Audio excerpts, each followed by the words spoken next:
Que la paix soit sur vous, les Gaulois et les Gauloises. Alors, petite vidéo à propos d'un rêve éveillé qui a été fait par mon amie Siam, dont je vous ai vaguement cité le nom déjà. Donc en fait, elle a fait un rêve éveillé là derrière moi avec moi, où elle entrait dans un arbre enchanté. Et dans cet arbre, il y avait finalement le paradis. Donc elle a rencontré le prophète Mohammed, que la paix soit sur lui, et il lui donnait un certain nombre de conseils. Entre autres, il lui disait ceci, que ce monde qui était de l'autre côté de l'arbre, puisque là elle était dans l'arbre, donc de l'autre côté de l'arbre, était un monde imparfait, où finalement rien ne pouvait jamais aller totalement, où le mal existerait toujours, même si on tendait vers le bien, même si on luttait contre le mal, même si, ça serait un monde toujours imparfait, à la différence donc du paradis, qui est un monde parfait. Et elle buvait du lait, puisé dans un fleuve de lait, et c'est là que ça devenait légèrement comique, même si pour elle ça ne l'était pas, elle était prise dans le rêve, mais moi de l'extérieur ça m'a fait un peu rigoler. Elle a demandé au prophète s'il pouvait rajouter du chocolat, donc il a saupoudré du Nesquik sur le fleuve de lait du paradis, et du coup elle a pu boire un délicieux chocolat au lait. Et j'ai trouvé cette partie du rêve intéressante, et pas simplement drôle, parce que finalement, qu'est-ce qu'elle faisait Siam à ce moment-là? Elle s'appropriait la description du paradis pour qu'il soit à son goût à elle. Certainement qu'elle préfère le chocolat au lait pur. Et donc là, elle a imaginé un paradis à sa guise. Et c'est ce qu'on est censé faire, on est censé imaginer un paradis à sa guise. Donc après avoir mis du Nesquik dans le fleuve de lait, elle a aussi demandé au prophète s'il pouvait avoir des chamallows. Il a mis des chamallows dans le fleuve de lait, donc elle a le droit à du chocolat au lait avec des chamallows. Tout ça puisé dans un des fleuves du paradis.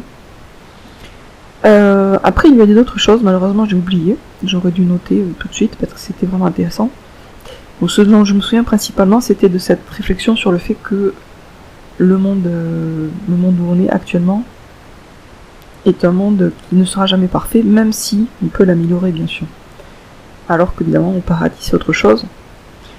Oui, alors aussi Siam disait au prophète Mohammed, que la paix soit sur lui, que là actuellement c'était vraiment le diable qui avait le pouvoir dans le monde au-delà de l'arbre. Et lui répondait que même si le diable fait beaucoup d'efforts, le plan de Dieu est toujours supérieur. Et le diable ne peut pas échapper au plan de Dieu. Le maître absolu sur la terre comme au ciel, c'est Dieu. Et c'est pour ça que c'est lui qu'il faut servir, parce que au final, c'est lui qui va nous juger, c'est personne d'autre. Donc là, c'est moi qui le dis, c'était pas dans le rêve, mais bon, de toute façon, c'est vrai. On est dans un test, un examen.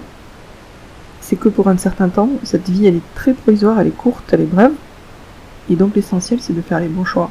De faire et refaire les bons choix sans se lasser, de faire preuve de patience et de persévérance, parce que faire les bons choix pendant un certain temps c'est relativement facile, mais faire les bons choix tout le temps c'est plus dur.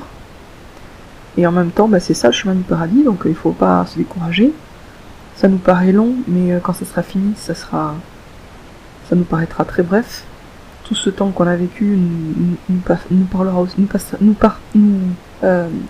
paraîtra aussi court qu'un clignement d'yeux. Bon là je fais que vous redire ce qu'il y a dans le Coran, mais voilà, je vous dis avec mes mots. Et donc je trouve que c'est sympa effectivement quand on se sent un peu démoralisé, etc., de s'imaginer qu'on rentre dans l'arbre enchanté et qu'on se retrouve au paradis, ailleurs, complètement ailleurs, avec le prophète Mohammed, un fleuve de lait où il a rajouté du Nesquik, donc ça devient un fleuve de chocolat au lait délicieux. Bon, pour moi, dans mon rêve à moi, ça serait pas du Nesquik, ça serait mieux que ça. Ça serait du cacao super bon, noir et tout ça. Enfin, et voilà, il faut imaginer le paradis comme on en a envie, parce que le paradis, c'est pas de la taille unique. Le paradis, ça va être le paradis pour chacun de nous, et pas une espèce de paradis collectif où on serait censé être heureux, mais on ne le serait pas forcément. Le paradis, c'est pas de la taille unique, ça va être précisément ce dont on a envie. Chacun d'entre nous aura précisément ce qu'il veut. Donc on est libre de l'imaginer vraiment à sa guise. Si on préfère des fleuves de chocolat au lait à des fleuves de lait, bah, on peut très bien rajouter du chocolat dans le fleuve, quoi. Sur ce, je vous dis à très bientôt les amis, à très bientôt les Gaulois et les Gauloises, pour une prochaine vidéo. Félicitations, vous êtes croyants, et en ce sens vous êtes déjà des vainqueurs, vous avez déjà gagné, puisque cette vie est provisoire, on va tous finir devant Dieu, avec que deux destinations possibles, le paradis et l'enfer. Et même ceux qui se retrouveraient un peu entre les deux, bah, n'y resteront pas, ils vont finir soit au paradis, soit en enfer. Donc on peut dire qu'il n'y a que deux destinations possibles. Et vous êtes sur la bonne route puisque vous croyez en Dieu et que vous vous efforcez de rester fidèle à ces révélations au pluriel, puisqu'il y en a eu plusieurs. Voilà, à bientôt les Gaulois, à bientôt les Gauloises.